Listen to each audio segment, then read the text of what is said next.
Hi friends, நம்ம இன்னைக்கு என்ன செய்ய போறோம்னா பீட்ரூட் கோகோனட் பர்ஃபி. பால்கோவாக்கே டஃப் கொடுக்குற மாதிரி ஒரு ஸ்வீட் பண்ணலாமா?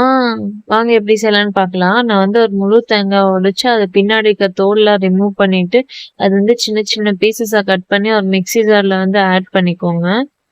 இதுல வந்து ஒரு 3/4 கப் அளவு வந்து வெல்லம் வந்து ஆட் பண்ணிக்கலாங்க. ஒரு கடாயில வந்து 2 ஸ்பூன் அளவு நெய் ஊத்திக்கலாங்க. அதுலயே வந்து 2 ஸ்பூன் அளவு கோதுமை மாவு வந்து ஆட் பண்ணிட்டு நல்லா வந்து லோ ஃப்ளேம்ல வச்சு நல்லா வந்து மிக்ஸ் பண்ணிக்கோங்க. அடி பிடிக்காம வந்து பாத்துக்கலாங்க. இது வந்து நல்லா மிக்ஸ் பண்ணதுக்கு அப்புறம் நம்ம அரைச்சு வச்சிருந்த தேங்காய் பேஸ்ட்டை வந்து இதுல வந்து ஆட் பண்ணிக்கலாங்க. இதையும் வந்து நல்லா வந்து மிக்ஸ் பண்ணிக்கலாங்க. லோ ஃப்ளேம்ல வச்சு நல்லா வந்து கிளறிட்டே இருங்க. இதுல வந்து 2 ஸ்பூன் அளவு வந்து நெய் ஊத்திக்கலாம்.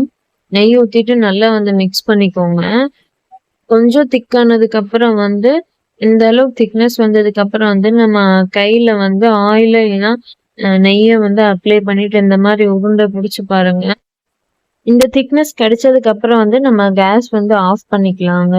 ஒரு மிக்ஸி ஜார்ல வந்து ஒரு பீட்ரூட் நல்லா சின்ன சின்ன பீஸா கட் பண்ணிட்டு அதுல வந்து கொஞ்சமா தண்ணி ஆட் பண்ணிட்டு நல்லா வந்து ஃபைன் பேஸ்டா அரைச்சு அதுல இருக்க ஜூஸை வந்து நல்லா வடிகட்டி எடுத்துக்கலாங்க. இப்ப இந்த தேங்காய் வந்து 2 ஹாஃபா வந்து பிரிச்சுக்கலாங்க. இந்த ஒரு ஹாஃபை வந்து ஒரு தட்டுல வந்து நல்லா வந்து நெய் அப்ளை பண்ணிக்கோங்க. சுத்தி வர அப்ளை பண்ணிட்டு ஒரு ஹாஃபை வந்து இதுல ஆட் பண்ணிட்டு நல்லா வந்து தட்டி எடுத்து வச்சுக்கலாங்க. இன்னொரு ஹாஃபை வந்து நம்ம அரைச்சு வச்சிருந்த பீட்ரூட் ஜூஸை வந்து இதுல ஆட் பண்ணிட்டு நல்லா வந்து லோ ஃப்ளேம்ல வச்சு நல்லா வந்து மிக்ஸ் பண்ணிக்கலாங்க. அடி பிடிக்காம வந்து பாத்துக்கோங்க. இந்த ஸ்டேஜ்ல வந்து நம்ம கேஸை வந்து ஆஃப் பண்ணிக்கலாங்க. அதையும் வந்து ஒரு பிளேட்ல வந்து டிரான்ஸ்ஃபர் பண்ணி எடுத்து வச்சுக்கலாங்க. இது நல்லா ஆறுனதுக்கு அப்புறம் வந்து ஒரு பிளேட்ல வந்து மாத்திக்கலாங்க. அது வந்து நல்லா ஈஸியா விழுந்துடும். இது வந்து உங்களுக்கு எந்த ஷேப்ல வேணுமோ அந்த ஷேப்ல வந்து நீங்க கட் பண்ணி எடுத்து வச்சுக்கலாங்க. அவ்வளவுதாங்க, பீட்ரூட் கோகோனட் பர்ஃபி வந்து ரெடி.